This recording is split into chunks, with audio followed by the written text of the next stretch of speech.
আফগানিস্তানে যাচ্ছে তুরস্কে মানবিক ট্রেন। তুরস্ক থেকে 750 টন জরুরি পণ্য নিয়ে দুটি মানবিক ট্রেন আফগানিস্তানের উদ্দেশ্যে রওনা হয়েছে। এটি আফগানিস্তানে ট্রেনের মাধ্যমে প্রথম কোনো সাহায্য। 11টি মানবিক সংস্থার সমন্বয়ে এতে আফগানিস্তানের দুস্থ নাগরিকদের সহায়তার জন্য বিভিন্ন ধরনের সামগ্রী পাঠানো হয়েছে।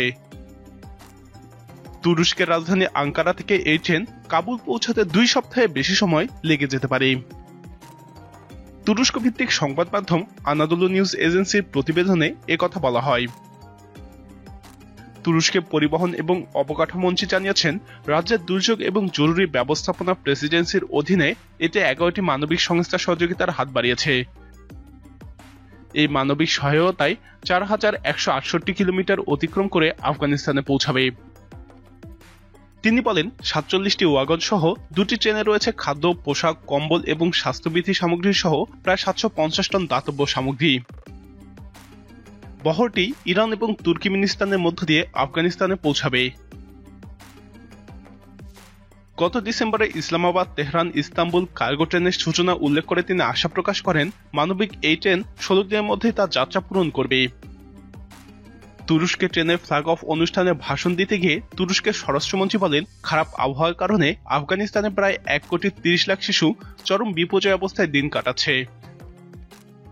তুরস্ক সবসময় আফগানিস্তানের জনগণের পাশে থাকবে উল্লেখ করে তিনি দাবি করেন, গত 4 বছর ধরে তুরস্ক বিশ্বের সবচেয়ে বেশি সাহায্য সহায়তা দিয়ে আসছে। এদিকে সাহায্য সংস্থাগুলো আফগানিস্তানের দুর্দশাকে বিশ্বের সবচেয়ে দ্রুত বর্ধনশীল মানবিক সংকট হিসেবে বর্ণনা করেছে। জাতিসংঘের মানবিক সমন্বয় কার্যালয় OCHA এর মতে, আফগানিস্তানের অর্ধেক জনসংখ্যা এখন তীব্র ক্ষুধার সম্মুখীন। 90 লাখের বেশি মানুষ বাস্তুচ্যুত এবং লাখ লাখ শিশু স্কুলের বাইরে রয়েছে।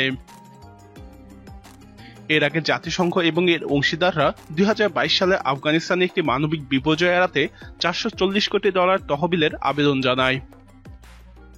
লাখ লাখ আফগান মৃত্যুর দ্বারপ্রান্তে রয়েছে উল্লেখ করে জাতিসংঘের প্রধান অ্যান্টোনিও গুতেরেস আন্তর্জাতিক সম্প্রদায়কে আফগানিস্তানের জমাকৃত সম্পদ ছেড়ে দিতে এবং এর ব্যাংকিং ব্যবস্থা চালুর আহ্বান জানিয়েছেন। জাতিসংঘের মহাসচিব অ্যান্টোনিও গুতেরেস বলেছেন, যুদ্ধবিধ্বস্ত আফগানিস্তান এখন সুতোর উপর ঝুলছে। লাখ লাখ মানুষ চরম ক্ষুধার্ত, শিক্ষা এবং সামাজিক সেবা বিপর্যয়ের দ্বারপ্রান্তে রয়েছে।